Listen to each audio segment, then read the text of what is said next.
Hi guys, so I wanted to make a quick video about Max and his chores. We really stuck with it this weekend and we did all of his chores. And we did run into some complications that I was hoping that maybe he could work on also while he's with you guys, and then we'll continue to work on it at home as well. So one of the complications with washing dishes, he had a few, but one of them was when the dishes were like extra dirty and they really needed to be like washed, and he needed to use a sponge to kind of wash them out in order to put them into the dishwasher. He had a really hard time with that. And I know that one of his chores is washing a dish, and he's like not expected to wash, like a ton of them or anything. But I don't know. He really did not want to do that. He did not want to get his hands wet. He did not want to pick up the sponge. And I think a lot of it was because of the degree that the dishes in the sink were yucky, and they were pretty much his dishes. So like when Max eats burritos, he does, try and scrape a little bit into the garbage can and then put it in the sink. But typically like his rice and bean bowls and his burrito plates, and then even the containers that his food has been in, they have quite a bit of leftover yuck on them when they go into the sink. And I think that is what made him like, ew, I'm not touching that. I think it was the degree that he really needed to kind of put his hands in the water and get at the dirty stuff.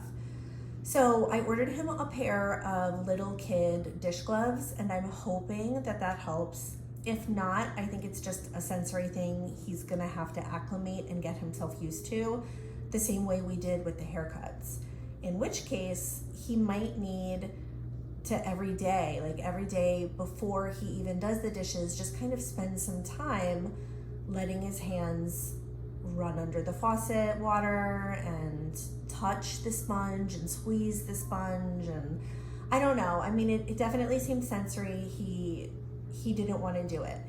And I think the other thing, and this is just a me thing, but like once your hands are wet in the warm water and you've touched like a sponge and things like that, it doesn't feel as grody and shocking to then go in and scrub the food particles, because you've already kind of like primed your hands. I don't know, to pick up a wet sponge with dry hands and immediately start touching food, I think that would gross anybody out. So I was just wondering if we could give him more practice.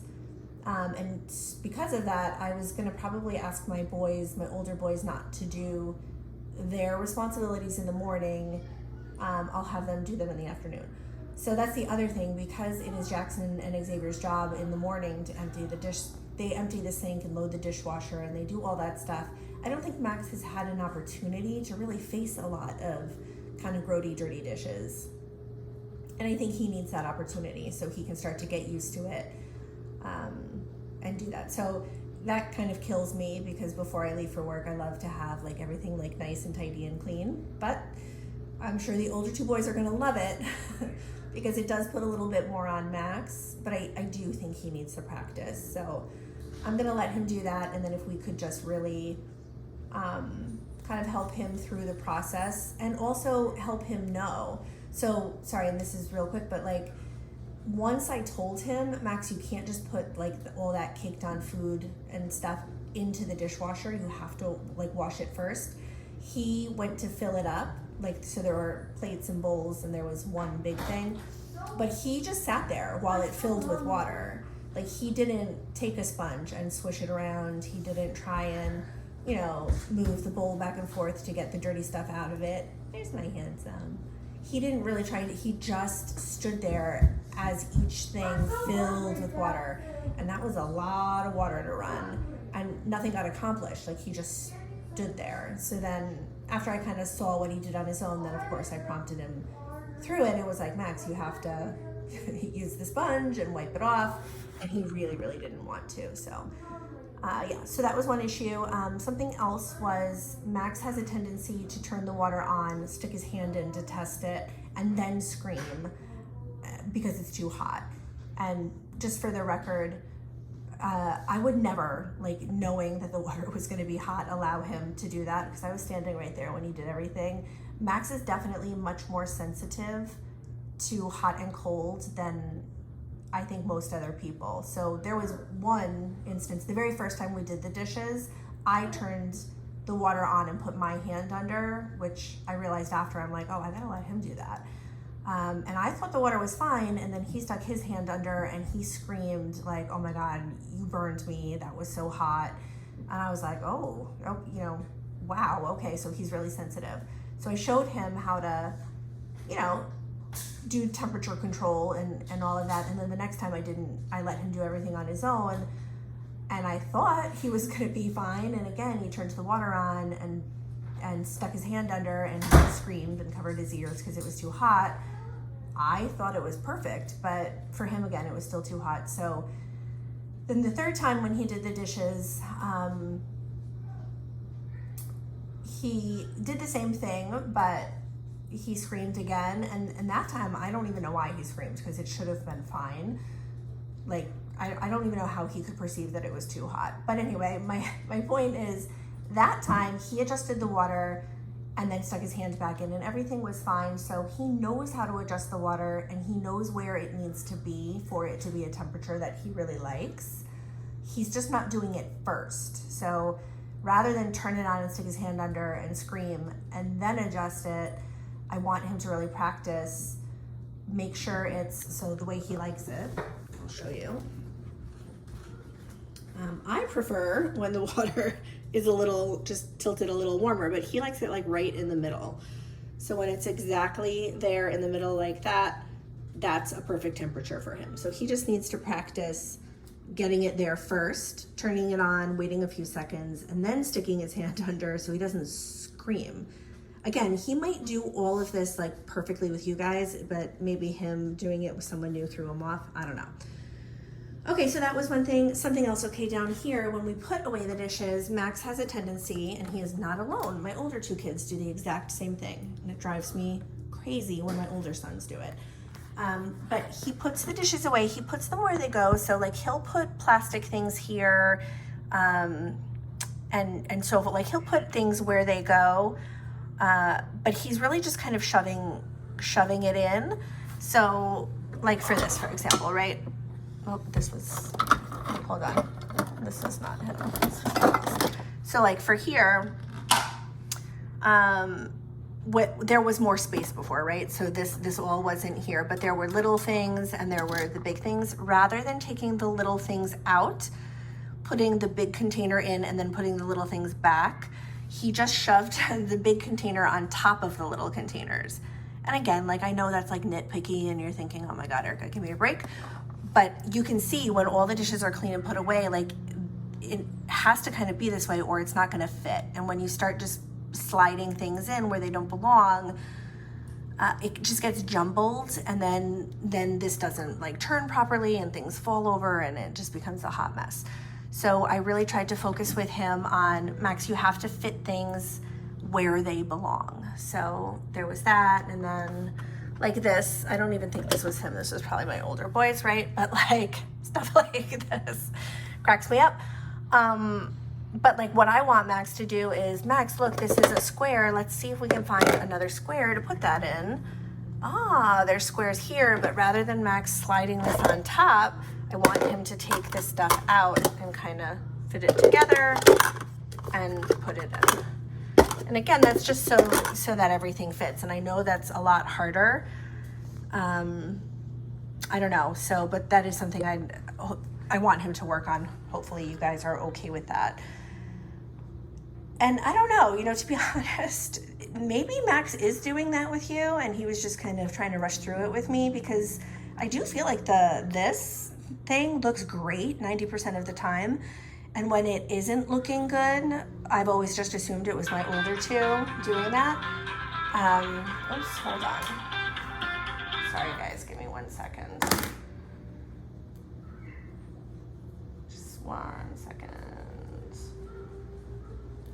Okay, so there was that. And then the other thing that came up when we were doing this, obviously this is the laundry, so Max spilled detergent on the floor after or not after, sorry, he spilled detergent on the floor while he was in the process, and because my little Tucker was right there, I wanted him to clean it up first before he finished so Tucker didn't eat it, because Tucker wanted to like lick the detergent off the floor. So we got the vacuum, and he didn't really know how to use it, but I helped him with that. But once we were done with that, Max was so completely thrown. He did not know how to finish the laundry, or at least he acted like he didn't know how to finish it. And I think it was because I interrupted his chain. So then once that was done, he was like, okay, well, I'm done with this now. And I'm like, no, bud, we have to finish. And then he remembered at that point to start the dryer, but he didn't start the dishwasher not the dishwasher. He didn't start the washing machine and finish any of that out. And he needed quite a bit of prompting to kind of get through that. So I was hoping, if he is super solid with doing laundry with you guys, except for the timer, and that's one thing I have to admit, I completely forgot all 3 times that we did this weekend. I completely forgot to have him set a timer so that he could go back to it. So that's my fault. I'm going to get better with that. Next weekend I'm going to start working on that. But and I think that is something he still needs to work on with you guys too, like setting his timer and coming back up when it goes off. But other than that, I was wondering if we could start maybe throwing interrupters in to see if he does get interrupted, like while he's in the process with something like super small, if he can then go back and pick it up and realize where he left off. Sorry, I feel like I have to sneeze. If he can realize where he left off and then finish the task. So I don't know if he's ready for that yet. That's, again, I'm throwing that out there. You guys let me know if he's ready to do that, what you think about maybe having him practice that. But I definitely will have him, 100%, I'm gonna have him start with the timers next weekend. And then the only other thing that came up, and this is a good thing that came up this weekend, when Max was putting away his toys, he was cleaning his playroom and he cleaned the screened-in porch a whole bunch. One thing that we're really emphasizing is that if he's cleaning up toys in these rooms, I don't want him just to put the toys in buckets and then leave the toys. Like on the screened-in porch, he should put trains with trains in a bucket and then use that bucket to carry it to whatever room, either the upstairs playroom or the downstairs playroom, and then he should empty that bucket into the bigger train bucket. So like, he did not want to do that. He wanted to put his tracks in a bucket and just leave it. But I really don't want him to do that, because that's how I think all these mismatched buckets of stuff just wind up all over. And then nothing is organized, and when things aren't organized, he freaks out because then we can't find very specific toys that he wants in the moment. So even in the upstairs playroom, I think he had black tracks, and the black tracks, that's just not what we keep up here. We keep those downstairs. So I made him, like, he wanted to just throw that into a track bucket up here, and I was like, no, bud, because that's not where they go. Same thing with dinosaurs. I made him bring the dinosaurs from downstairs up here. So I know that's a huge pain in the neck, but unless we create like a dinosaur bucket downstairs or, whatever, he really does need to start doing that. So he's got to pick a bucket that he's going to use to carry things from room to room. And if it's trains, he's got to put all the trains into whatever. Now, up here, there's trains, and downstairs there's trains, and I don't care. As long as the trains go into a master train bucket, I don't care whether it's upstairs or downstairs, but certain things are only in certain rooms. So like dinosaurs are only up here, and black tracks are only downstairs, and like puzzles are only up here. So I do really want him to kind of stick to that, so that way things don't start getting messed up. Because what was happening, like black tracks, because there isn't a specific bucket up here, he was throwing that plus his trains into his dinosaur thing over here, and then it was just getting crazy, and then he was crying because he couldn't find certain toys because everything was all mixed up. So all right, so I know that was kind of long, but I think he's doing really, really, really good. Those were just some things that I noticed and was hoping he could work on. Okay, that's it. Bye. Thanks, guys.